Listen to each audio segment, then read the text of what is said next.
ماحول میں نہ جانے کہاں سے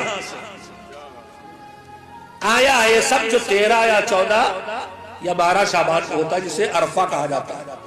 جتنا میں ماہر خواتین سے سمجھ سکا ہوں، ماہر شریعت ہے نا،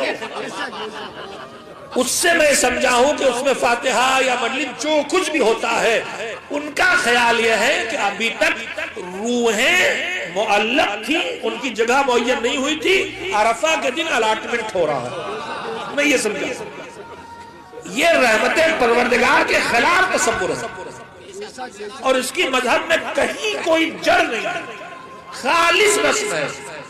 اسلام نے 13 12 14 شعبان کو خاص کر کے کسی ایصال ثواب کو حکم جو بنام عرفہ ہو کہیں دیکھنے کو نہیں ملا. لیکن ہمارے گھروں میں اس کا کتنا اہتمام ہوتا ہے اور کتنا ہنگامہ مچتا ہے، عرفہ ہے عرفہ ہے عرفہ ہے.